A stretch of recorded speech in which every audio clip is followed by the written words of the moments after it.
welcome to Get Lit. I'm Kate.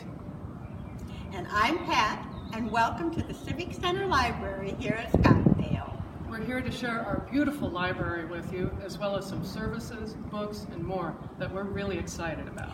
And we think you will be too. So, come on in with us.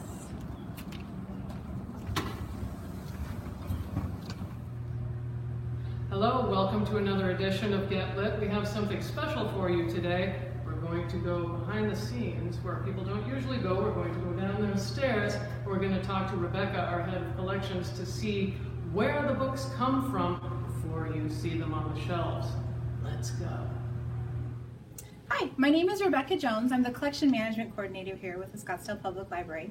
And collection management is the area where we manage the collection. So that basically means all the stuff that we get in for the library comes through here first.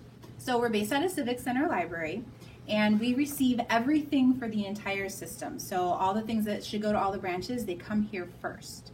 The reason we do that is so that we're able to check to make sure that we received all the copies you were supposed to receive.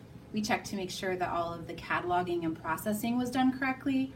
And then we're also able to parcel out all the holds first to send to all the different branches, which saves time and makes sure that you guys get all your new books faster. So we have multiple library vendors that we get our material from. They all ship them here for us, and then we have to unbox them and double check that everything is correct. All right, so we're going to the dynamic handheld camera for the dramatic opening of a box, and I'm going to walk over. What have we got in there, Rebecca? Well, we've got a combination of some children's material. Looks like we've got some adult fiction. They send it to us in a big old bunch, just depending on when the stuff becomes available. You can see that we get them with the labels on them, and they come with the barcodes already attached and the stamp that says it's ours. So we double check that all of this is correct, like specifically this one is wrong. They shouldn't put 2 stickers on it, so we're gonna have to fix that. Interesting. Before we send it back out. So we're gonna zoom in on the cart here. And so from this cart, they go where? They will actually go over to our cataloger, who double checks to make sure that all of the information that's in the computer is correct. So when we open the boxes, we check to make sure that we ordered 2 copies and we got a copy, or whatever the case may be, that they charged us the correct amount. And then after we double check all of that, we actually send it over to our metadata services department, where they double check that they didn't misspell the author's name on the label, that it's in the correct category, that the items are attached to the correct MARC record, which is the record you guys all search for in the catalog to be able to see that we own it and how many copies and where they all live, all that fun stuff. And so how often is it that you find yourself with this? We're looking at a massive number of boxes here. How often, now I know with COVID, budgets have been different and so forth, do you have a lot of things to open a lot of the time? Or is it a wonderful thing when it happens? Well, this year we had a pretty big budget cut, so we've actually had quite a few less boxes coming through than normal. Typically, we would get about this amount once or twice a week. This is more like once every other week now. So, just depends. And this, of course, what we're seeing here, I'm panning across the mountains of boxes. This is not only for Civic Center, but this is for everywhere. For everywhere. So it's for all the branches, it's for all the categories. So this is adult books, children's books. That big box right down there is media. Media, and that's a librarian sort of word. Media for the rest of the world means? DVDs, CDs, audiobooks. Right, everything where you don't turn pages. Basically, yeah. Yeah. So this is all for everybody, all the different things, nonfiction, fiction. We try to make sure we've got a little bit for everybody. That's great. Well, thank you, Rebecca, for having us downstairs in the inner sanctum. And how soon, here we're going to zoom in on the cart, how soon will people be looking for these very titles that we see here on the shelves? It'll typically take us about anywhere from 2 to 5 days to get them out to the branches. We prioritize things that have holds, so those go out first, and then everything else will get distributed out to the branches. But they can always be found in the catalog even before they make it, so you can place your holds from there. That's wonderful. Thanks again. No problem. Hello, everybody. Welcome to a special edition of Get Lit. This is going to be the first part of 2 Get Lit editions where we focus on graphic format books. Now, a lot of people are familiar with the term graphic novel or even comic books. Really, you can use both of those terms, but what I want to emphasize here in both of these next editions that we're doing is that graphic format books have really taken off from where they used to be back in the days where people really did think of it as comic books and costume superheroes. Superman, Thor, Spider-Man, those superheroes are still very much alive and well. The graphic format has exploded and gone all over the place from there.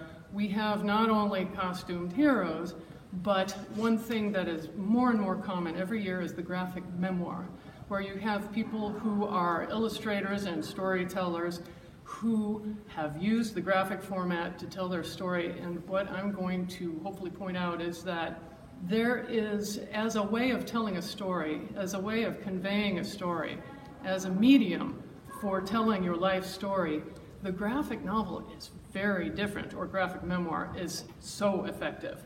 Now, there are now graphic cookbooks as well. There are graphic history books. There are graphic everything you can imagine, basically, but we still have costumed characters. And what I want to touch on first is something that came out it was serialized in 86 and 87, and then finally the compiled series was put together as one volume. This book here, The Watchmen, influenced what graphic format would become, and also was a nod to past graphic format. It takes the idea of the costumed superhero or costumed Avenger and kind of really tweaks and plays with it. Alan Moore is sort of a legend in this world. He's known also for V for Vendetta, The Ballad of Halo Jones, Swamp Thing, Batman, The Killing Joke, and also From Hell, a graphic story of who Jack the Ripper might actually have been. Very dark indeed. One thing I want to emphasize too is the books we're talking about today are for grown-ups. These are not even for teens, they're not for little kids. This is literature for grown-up people using a graphic format.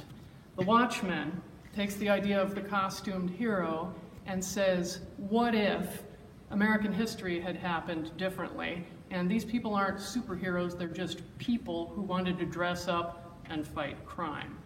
The Watchmen depicts an alternate history in which superheroes emerged in the 1940s and 1960s, and their presence changed history, so that the United States won the Vietnam War and the Watergate scandal was never exposed. In 1985, the country is edging towards World War III with the Soviet Union, and costume freelance vigilantes have been outlawed. And most former superheroes are either in retirement or working for the government. So this story focuses on personal development and moral struggles of these people who used to be costumed crime fighters, and also an investigation into the murder of a government-sponsored superhero. And so they all have to come out of retirement and figure out what's going on. Now, you'll notice it's mostly 9-panel format here, page to page. And with some exceptions, this also has police records and what seem to be official documents thrown in to make it as realistic as possible. And what I want to say is that there are some scenes in here. It's an amazing, complex story of a lot of different people and of governmental intrigue and personal relationships and the fate of the earth and a lot of what ifs. Sort of almost dystopia, but not quite. There is a scene here. There are so many scenes that are so cleverly done. There's a scene on Mars where somebody works out something, a truth in her life that she had never realized before, that's done panel to panel, where she slowly realizes what's going on, and something that's always been true that she didn't know about in her life. There is no way you would be able in a regular novel to tell the story the same way as effectively and have the wow factor that it has here, being shown in illustrations and flashbacks panel by panel. And I've tried to convince a lot of people I know that this format, this way of delivering a story is so unique, and that other formats, movies, this was made into a movie that kind of disappeared for a reason, or words and no pictures, they can't do the same thing. It doesn't mean that they are here to replace the novel or that regular comic books don't exist anymore, but this is a new storytelling format that's here to stay. And it would do you well to begin with The Watchmen, because it was a jumping off point for so many things to follow and has been very influential. So pick up a copy of it. You will not be sorry. It might make a convert of you. Hello, this is Pat, and I'd like to introduce you to the first graphic novel that I read that I was quite taken with, Persepolis. This book was written by Marjane Satrapi from France, and it had wide critical acclaim in France when it was published. It's actually a memoir that she had written of growing up in Iran during the Islamic Revolution in powerful black and white comic strip images. It tells about her life in Tehran from ages 6 to 14 years that saw the overthrow of the Shah's regime and the triumph of Islamic revolution. Why I was so intrigued with this book is the graphic format was a wonderful way to portray the conversation that she had with her parents about what was going on in her country, what was going on in her community, and with her family. And she found that she had a very interesting family background, as her grandfather was actually of royalty in Iran. This book, because of its illustrations, as they say, in sort of a comic relief, is not a comic book by any means. It is a study of a memoir of a young girl. It is the study of the history of Iran and the revolution, and because of the format, so easy to understand and relate to. We also have the kit if you would like to check out one of our book clubs to go. I think it would make a fascinating book club discussion. So either way, I hope you'll find it at the Civic Center Library. Thank you. Hi, so one of my picks is Sex Criminals by Matt Fraction and Chip Zdarsky. So as you might suggest from the title, it is definitely a very explicit natured graphic novel. The premise is the main character, Susie, discovers that she, after having sex, time just freezes around her. So birds, mid-air, everyone around her is just completely frozen for a period of time, which is kind of strange, and she's very confused by this ability. She doesn't fully understand it. She can't ask questions about it because it's not happening to anyone else. Years later, she meets John at a party and discovers that he also has the same ability. So the story is a lot about two people with this unique power, and they're trying to figure out how it works and ultimately decide to use the ability to start robbing banks and committing other small crimes. So really fun series, again, very explicit, but very charming and endearing characters, and it's a wild ride. Definitely a fun one. Hello, my name is Carrie, and this is a book by Nathan Pyle. It's called Strange Planet, and I like it because you get to meet these cute aliens, and they are experiencing and enjoying Earth life, and they get to say it in a funny alien way. So I liked it very much. It's very whimsical and humorous. Hi everybody, Mike here. Wanted to talk about a graphic novel series I enjoy. If you like the superhero stories, but you want something a little different, maybe something with a little bit less history to be intimidated by, I've been enjoying Black Hammer by the writer Jeff Lemire and the artist Dean Ormston. It is a superhero story, but when we start, this team of superheroes who've been helping the city for years and years are stuck on a farm, and they can't get off. Some kind of enjoy it there, kind of enjoy the farming, but others want to get back to the city to resume superheroing. It's a great series. There are more volumes where this came from, and it's still ongoing, so I highly recommend this one. What's up, Scottsdale Public Library? Chris coming in with my graphic novel suggestion. It's Saga, Volume 1. This is one of my favorite graphic novels of all time. It's written by Brian K. Vaughan and illustrated by Fiona Staples. Those two together really create this world, and it's critically acclaimed. Won multiple Eisner Awards. Any award you can possibly think of in terms of sci-fi graphic novels, this has won it.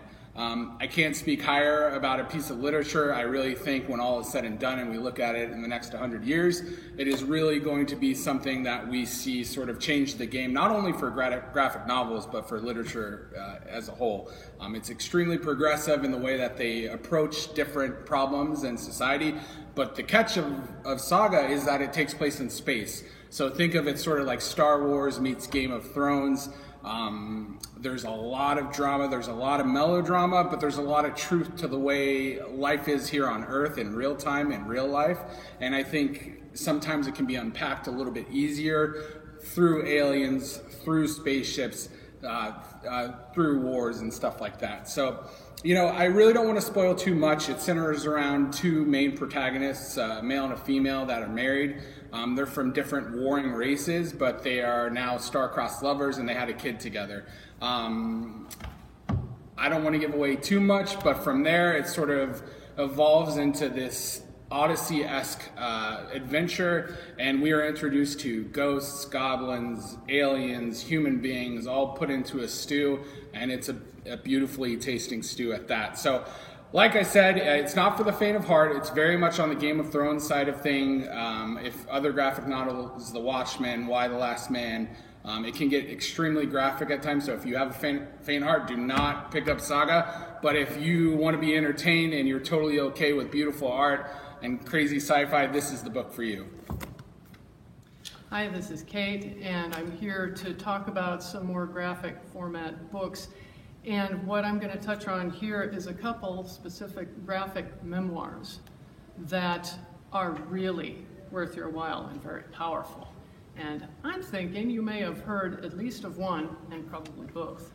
Here's one that was so much of a landmark book that it won the Pulitzer Prize. The category that it won in 1992 was Pulitzer Prize Special Award in Letters.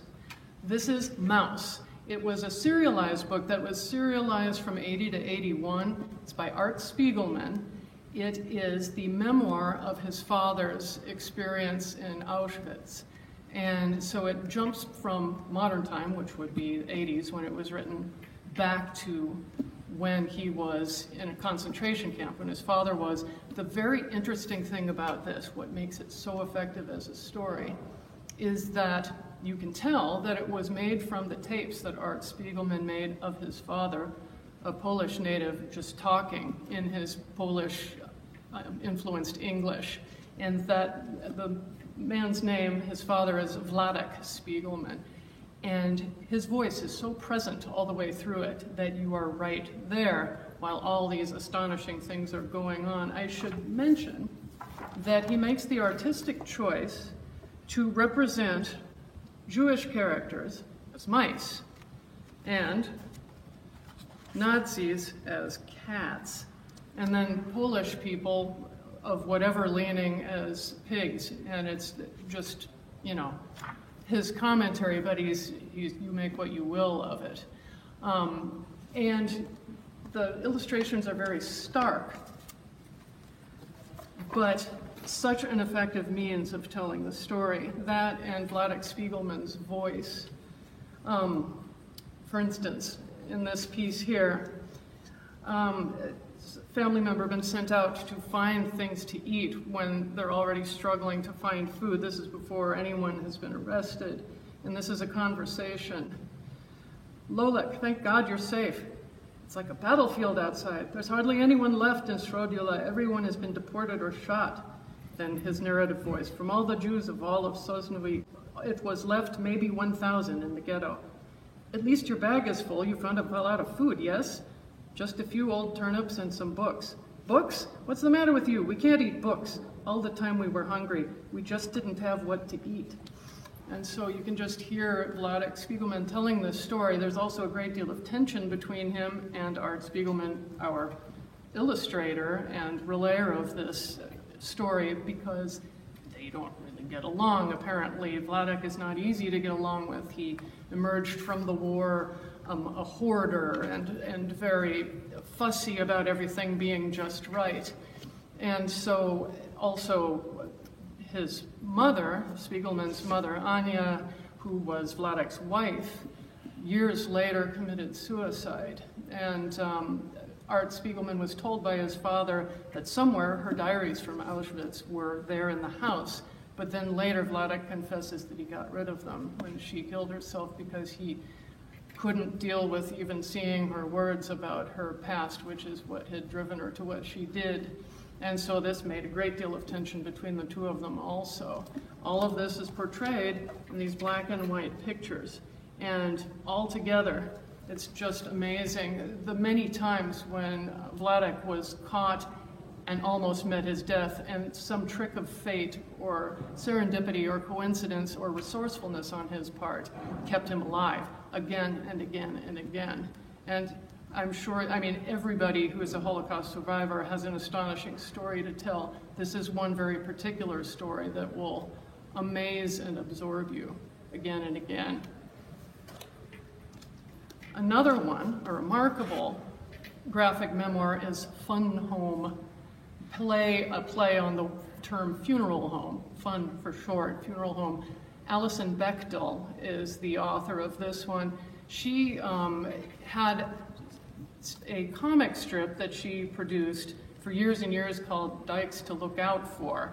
And I knew her name because I had seen it before, and I'd seen her comics back when I was in college. And so I knew who she was, and I thought, oh, she's got a memoir. I'd be very interested to know. She's very funny. And, you know, a lot of people back in the 80s when I was in college, maybe if you didn't have a lot of gay friends, maybe you didn't know a lot about, you know, lesbian concerns in the women's community and just day-to-day life for women who are with each other in women's community. They go to places where they go to their bookstores and pubs and such. And so this is a window in for the world on Alison's life particularly. But this book is a window in on her childhood. And what is so very interesting is that she came to know over time that not only did she pretty much know that she was gay, but it became more and more clear to her that so was her father, and that her father nonetheless had made the right decision at the time to marry and have kids, because that's what you do. So he struggled with it his whole life, and finally took his own life later on without really any word to anyone. And so her whole childhood, he could tell where she was going and tried to talk her out of it. There's a scene where they're in a diner together and a woman walks in to deliver a delivery from a truck, and she has a ring of keys on her belt, and she looks just like Alison would picture herself being one day. It's like, I know that that's gonna be who I am, those are my people, whoever she is. But his father is watching her eyes and saying, is that what you want to look like? To her 7-year-old self. And what else could I say? She answered, no, but she knew different. So it was very interesting, the idea of having a gay parent who nevertheless would not support her on her journey, or even himself. And it's a very poignant memoir. It has a lot of humor in it. It isn't only grim or sad. You really get an interesting look into what it might be also to grow up living in a mortuary with brothers and sisters, and a couple who are married for their own reasons, but not necessarily because they are a couple in love. This was made into a successful musical. Let's see, in 2013, an adaptation of Fun Home. And this was very successful also, and it was written by Obie Award-winning playwright Lisa Kron. So this story has had legs. So even though you may not ever see the musical, really do pick up the book. It is an astonishing memoir. Fun Home, Alison Bechdel.